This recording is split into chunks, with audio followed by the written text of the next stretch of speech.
تاني. ناس كتير زينا، انا يمكن واحده منهم، حصل لي كتير في شغلي دروبس او وقعت وقمت، بس انا عندي هدف.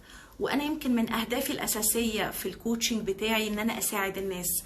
انا ممكن اكون مريت بظروف كتير، او ممكن اكون حياتي فيها مراحل كتير جدا، حسيت ان انا لو بالعلم وبالدراسه اللي انا درستها اقدر افيد الناس.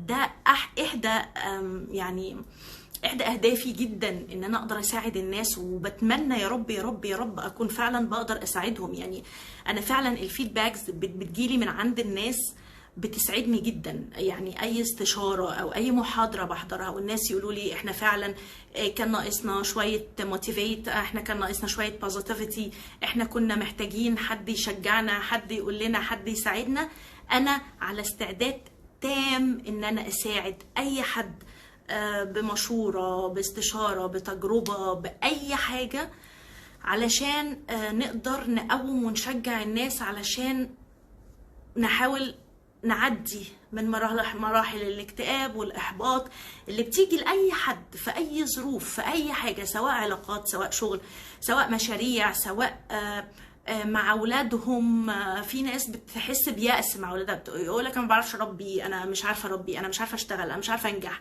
انا حاجات كتير جدا. صدقوني بيبقى اغلبها العيب فينا احنا او جوانا، بس احنا ما بنبقاش شايفينه كويس. ممكن لو استشرنا حد او اتكلمنا مع حد بيفهم هيقدر يقول لنا المشكله او العيب فين.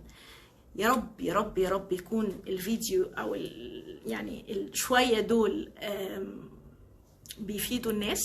واتمنى اي استفسار ممكن، اي تعليق ممكن تعلقوه، يعني انا اكيد هرد عليه. ولايك وسبسكرايب علشان تتابعوا بقية الفيديوهات لو الفيديو عجبكم. وميرسي جدا جدا لوقتكم.